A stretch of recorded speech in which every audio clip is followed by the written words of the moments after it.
Hello everyone, and thank you for watching my channel. If you like what I'm doing here, please consider subscribing, liking, and commenting. It would really help the channel out quite a bit. Thank you very much. When Jerry Hall went to find Mrs. Gregory's house at 12 o'clock at night, he sure got himself into a lot of excitement and possibly some trouble. A police radio car picked him up as a prowler.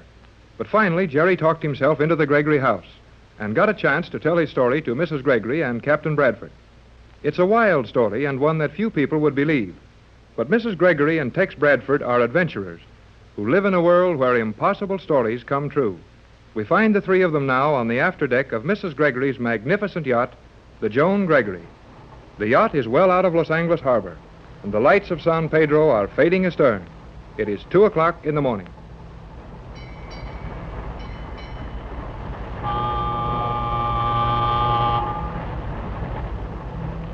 Golly whiskers, we're really on our way to find the magic island. Not much magic in a wild goose chase like this. Now, Tex, let Jerry talk.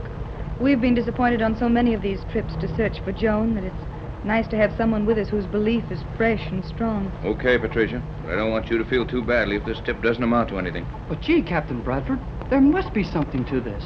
We both got the same radio message. Yeah, that's what's too good to be true about it, son. You're the most suspicious fella I ever met. Never mind, Jerry. The captain has all my interest to look after, and his suspicions are my protection. All right.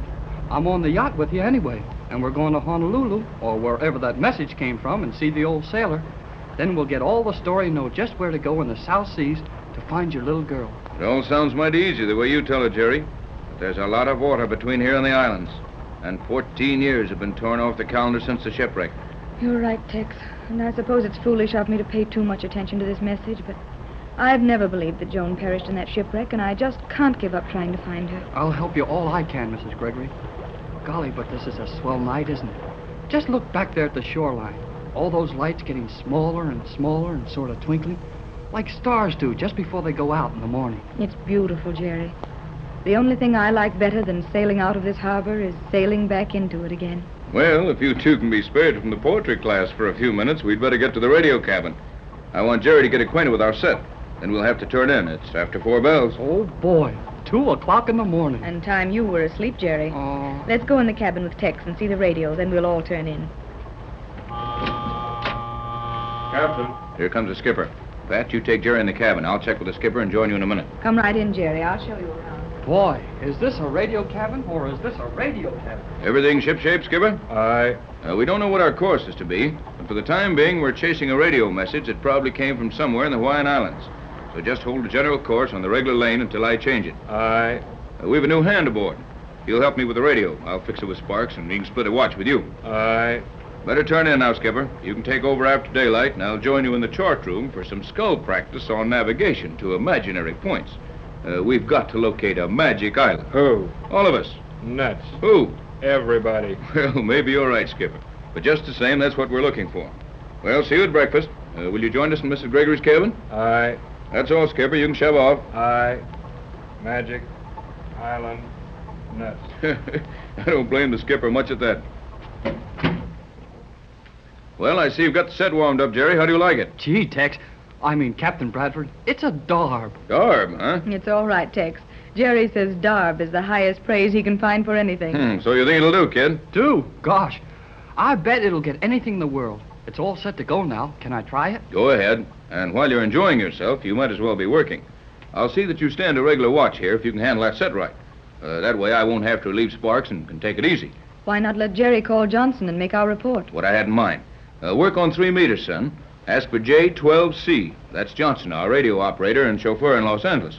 Sign yourself as Jerry on J24Y. That's this yacht. You can get this set down to 1.5 meters, can't you? Yes, and we can work in that wavelength on our Los Angeles set, too, Jerry. That's how we heard the message about the dying old sailor in his magic island with a little white girl on it. That's where I got it at home, too. Gee, you know, Dad and I thought we had the only set in the country that would work on 1.5 meters. Yes, and we thought we were the only ones. You and your dad must know something about radio to build a set like that one. Funny, too. Well, no funnier than you having one. You see, my dad has studied radio all his life. He doesn't have to work anymore and just plays with it all the time.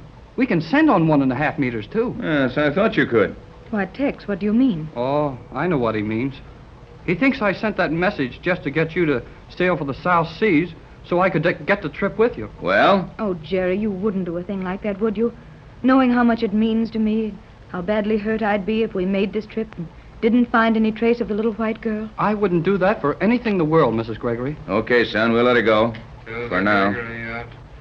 To the Gregory Gee whiz. There he is again. What's the band, kid? 1.5 meters. To the Gregory Land Station, Los Angeles. To J12C, Los Angeles. Now he's... Quiet. Calling J12C.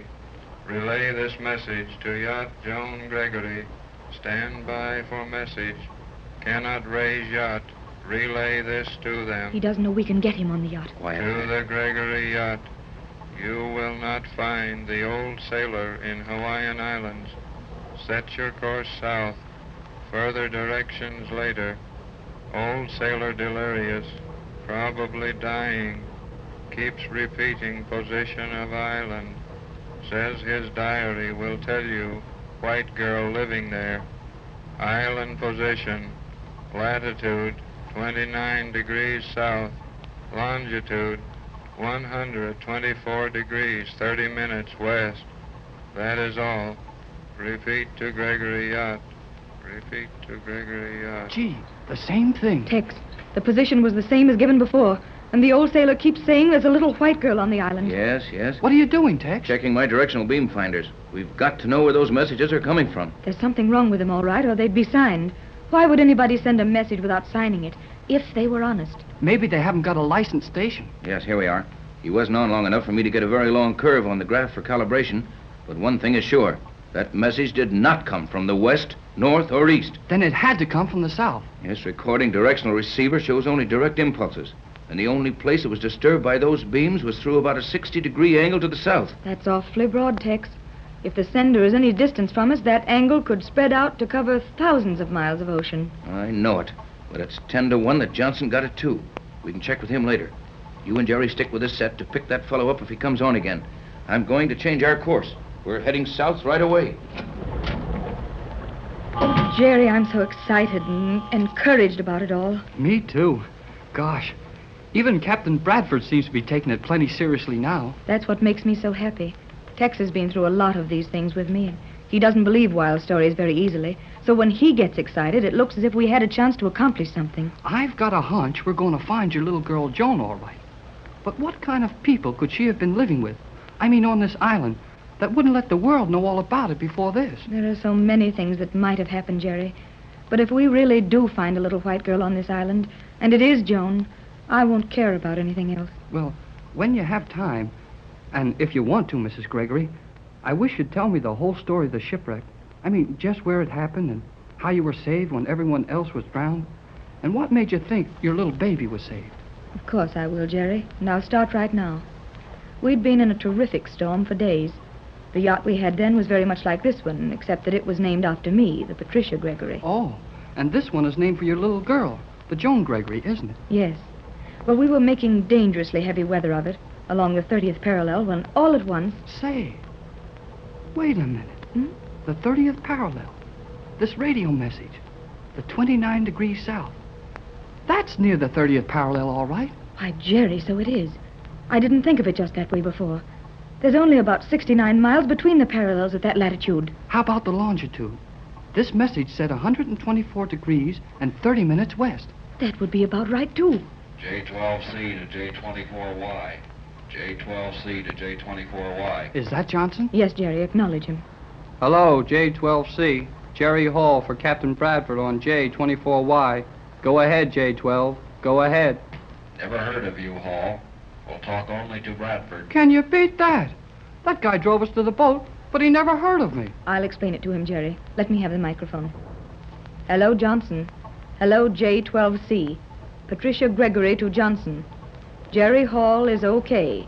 He's the boy we brought with us. Tex is out on deck. Jerry authorized to do relief watch on this set. Confirm receive that. Okay, Mrs. Gregory. Okay, work with Jerry Hall on J24Y. Better get Captain Bradford in cabin for this message. Have important relay for you. That's what we heard direct, I'll bet. Oh, here's Tex now. Tex, Johnson's calling. Wants you to take over for this relay. Okay, J12. Bradford, go ahead, Johnson. Relay of message just received. Logged it on 1.5 meters. More about the old sailor and his island. Position repeated, correct as given before. Break, J12. Break it, Johnson. Okay, J12. We got it direct. Now check your directional graph. Get me the best line you can on it. I'll hold the set open. Checking graph now. Will report when finished. Now we'll have something definite to go on when we want to set our course. Good old Johnson is always on the job. And his instruments are really better than these portable ones. Maybe so, but, well, I don't understand how we can localize that radio beam better than you can right here. He can't, but he has a chart exactly like this one, in front of him at this minute. And when he gives me his reading, I log the line of it right here. Then extend the line I have from our reading, and the point where those lines cross should be a pretty accurate location for the radio transmitter we're receiving those messages from. Beam falls in zone 1-8. Zone 18 south. 18 south. Zone 18, 18 south. Okay, Johnson. Stand by. Now, can you get at your figures pretty close to it? If we were farther from Johnson, the angle would be better, but Tex should hit it fairly well. By George, there it is. And those lines cross almost on the 30th parallel. Golly whiskers, 30 degrees south. And the message said the Magic Island was 29 degrees south. Nobody said anything about a magic island. Oh, Tex, let Jerry call it anything he wants to. If we can only find it and my little girl is still alive. Don't say if, Mrs. Gregory. We're going to find your little girl, Joan, on a magic island.